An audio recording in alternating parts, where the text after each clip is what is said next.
Hello, this is Dr. Bibi. I'm a doctor of clinical nutrition, and today I'm here with Nesko Elden, my business partner, my best friend, who is also a food scientist. So, being a team of nutritionists and health coaches, people have been asking us what is our take on the new dietary guidelines that was just launched. So, let's start with that. Nesko, what are your views? Where do we start? Well, Bibi, first of all, I just want to share with whoever listens to us today that I really admire what you do as a clinical nutritionist because you have been working with your clients for a very long time, helping them to manage their chronic conditions or reverse their chronic conditions for a very long time with their diet and with some of their lifestyle habits. So I'm happy that today we are talking about something very important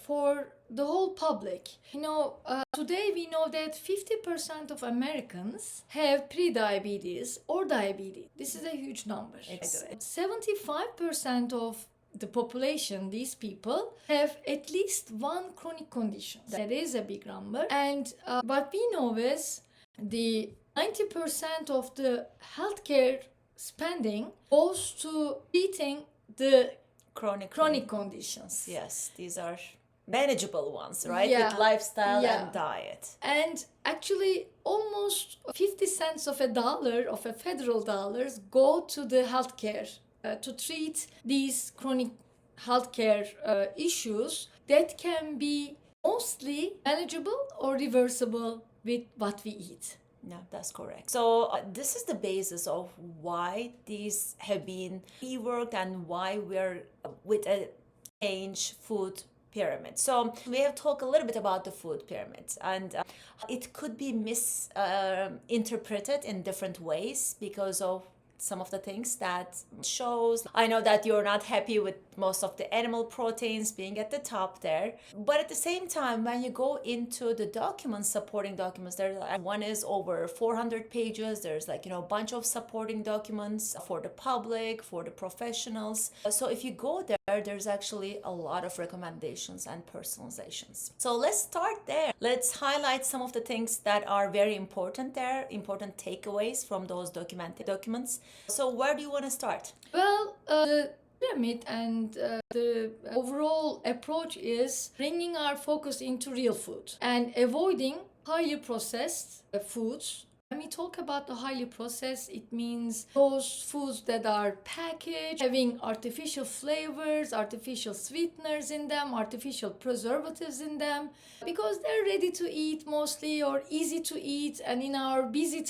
life, so many people are dependent on them. So it's important to underline that eating those foods that have all these artificial things that our body doesn't know is heavy on our body. I knew that you would start there. She likes highlight the importance of sometimes the processing as a food scientist, which is very important to educate people on that. We need to process our foods in a different ways. But at the same time, highly processed foods have so many negative consequences on our health. Actually, one of the lists that we share with our patients is called a swap list. And a lot of those ingredients that we need to swap out from our diet is a part of that list, which I'm happy about. That is two of those that we are in the swap list have been taken away from generally recognized as safe status. One of them is the hydrogenated oils, and the other one is the BVO, brominated vegetable oils. Yeah, that's a big thing because they cause inflammation, high levels of inflammation, and toxic. In the body. Yes, and inflammation is one of the biggest issues in the chronic Definitely, right? Definitely. Yeah. And they were already banned in Europe, so it's definitely a step in the right direction. I wish more things were taken away from the GRAS list, but I think that's a good starting point. And another thing is sugar, right, Bibi? Yep. Regarding the inflammation, chronic, avoiding the chronic issues. So what they say about the sugar. So if you look at the previous guidelines, normally the first food that is given to the babies are the cereals, like, and then added sugars are put into the diets very early on in the life stages. But right now in the guidelines, sugar is not recommended under age 10. It will take some time to make sure that this is happening in their life, because like there's the lifestyle and the habits and the products, and those changes will come in time. It's Well, I definitely think a correct one. it's gonna parents when they are walking in the aisles of the grocery. That's correct. Right, because all these fancy packages and lots of loaded sugars items are gonna be all around, and they're gonna tell to their kids, "I'm sorry, let's go Okay. get some oranges instead No, of." that is the thing. I think Yeah. having those guidelines is one thing. Then we will all see how the implications of those, what are the implications for the companies, or what are the regulations that they will be bringing in terms of marketing, what is going to be in the package, what is going to be the labels and all those things. So let's see how those recommendations will move forward in the real life. So that is a whole different topic that we can go into for the marketing part. But I also want to highlight one of the things that those guidelines pointed out very well. It's the right amount. They mention that people should be eating the correct amounts of nutrients for their ages, for their gender, for their lifestyle. If somebody is sedentary, it's going to be different health conditions. So they are mentioning the power of individualization. So this is what we have been telling our patients. No two diets should be the same. We cannot tell everybody that they should be having protein at the top of their list, or like take out the carbs completely, or like load somebody up with the fats. We see a lot of different diets. Just because they're modern or popular diet doesn't mean that it's going to be applicable for their lifestyle. Like we have had a lot of patients coming in who want to do a ketogenic diet, but without having gallbladder, for example. That would be really problematic. Yeah. So this is an important thing we need to say. So the real food we talked about, the protein. You weren't very happy with the graphic representation of the protein with the animal food. So you want to start there? Yes, when you look into the graphics right away, it shows like there is a lot of animal protein highlighted over there. I saw only just a little bit of rice and beans. And then it should be flat, right? So that it should be a lot of beans at the bottom and a little bit of rice at the top, maybe. Yeah. Not a tiny bit of beans on top of the rice. You read more about the plant protein in the details in those 400 Definitely, pages. they mention different beans and important Tofu. that's a good thing. So they mention like a section on vegetarians and vegans as well, which is not too much, but it's okay. At least it's mentioned. So swapping the methods of preparing the food, that is another important fact. Instead of frying, they recommend baking, grilling, sauteing, all these roasting, type of cooking methods. They also mentioned about the gut health. Oh yeah. This is a big one, and I was actually very impressed how they bring out the importance of microbiome, maintaining our our gut health with the correct fermented food. So it's important. And it's not only the yogurt that most people think of the yogurt when they think of the gut health or probiotic foods, but there is the fermented veggies, from pickles to kimchi to sauerkraut. Even berries, support our microbiome. Definitely. With the not only the probiotics are the live bacteria, but there's prebiotics, that is the foods of that live bacteria, because we all need both the live bacteria and their postbiotic products that they create for our overall health. Another thing that is a concern for me, because I cannot consume all the dairy products. So dairy is highly recommended there. What is your take on that? So dairy is a mixed bag. If you ask me, if I give my kids dairy regularly, nope. With the dairy, high quality dairy could be important if somebody is tolerating the dairy. I know that you cannot tolerate dairy. I do tolerate dairy, but I choose to have the A2 milk, I think it should be given as an option, not a definite like 3 cups of a milk recommendation there. Yes, we recommend the full fat as well because you get a lot of benefits there. But at the same time, there are other calcium sources for people who cannot consume dairy comfortably, and they should be also underlined. And sometimes supplementation might be needed because growing kids definitely need certain amounts of calcium, and if they cannot comfortably have dairy because of digestive issues, skin health issues, maybe allergies, in this case definitely a supplementation can be used after evaluating their calcium intake from different sources. You mentioned about the full fat dairy. So in the guideline,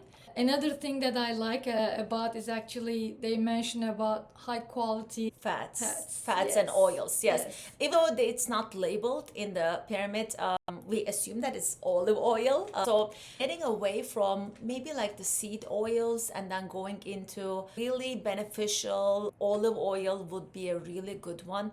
But at the same Avocado, time, yep, avocado, olive oil, yep, yeah. and then the nuts Also- and seeds. And the fat from the animal products.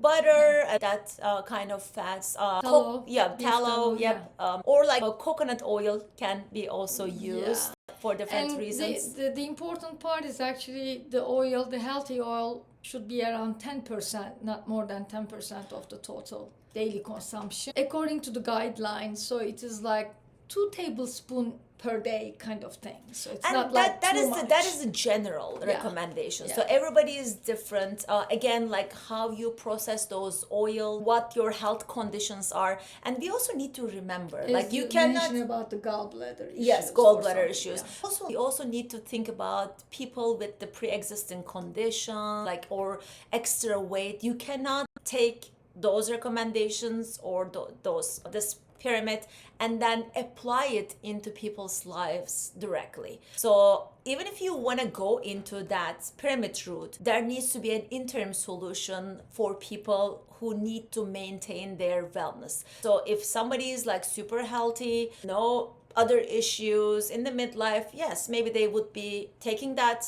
food pyramid and applying right away. But for most people, that wouldn't be the case. So as a doctor in clinical nutrition, my dear, do you think this guideline is a one to prevent and reverse chronic conditions? I think the pyramid, along with the guidelines, is definitely a good starting point. I cannot say that somebody would be reading those guidelines and apply it and their health conditions will be reversed right away. There is a high level of personalization that is needed to prevent and reverse the conditions, and without that touch, I do not think that it will be easily possible, but it's a good guidance in terms of how we can start that conversation. So that is my general take on those. Yeah, so the real food, the personalization, avoiding sugar,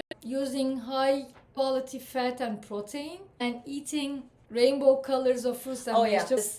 That is your your area. Yes. She's always a big promoter of the rainbow colors. Yeah. These are super important, but it's definitely a good step forward, and I really like that personally. You Like, did, yeah, I really like that. He also forgot about actually they mentioned about the sugar, but also they mentioned about the salt. Right? Yeah. So the salt was, we have to be careful about the salt if we have certain health conditions, but otherwise we can increase our sodium intake based on the hydration levels, right? For somebody who is very active into sports, then they need to be mindful about their electrolytes. And when I say electrolytes, unless we don't want to mention the brands, but I do not want the kids to go and grab one of those like popular hydration drinks, electrolyte drinks on the market, but a good, maybe like coconut water, which has natural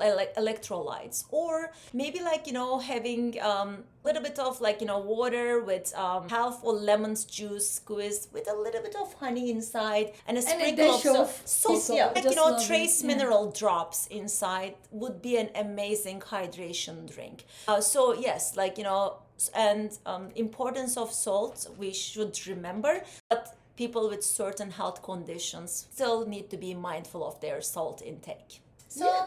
I think we are done. yeah, I think we're Covering- done. yeah. Let us know if you have any other questions. I know that some people are concerned, some people are confused. Like, people were asking us like, oh, the eggs are, they used to say eggs are bad, then eggs are good. And then like fat was bad, now fat is good. So like we kind of like tend to swing from one side to the other. But I think what hasn't changed is you need to eat a diet that is right for you. And what looks right for you may look completely different what looks right for your best friend. So, and it's okay and it's normal and it's how it should be. So that would be my cool statement. Thank you. And another thing, if you have been listening to us until now and you want to get our swap list, just let us know. We will be happy to send you the swap list. Have a good day. Bye.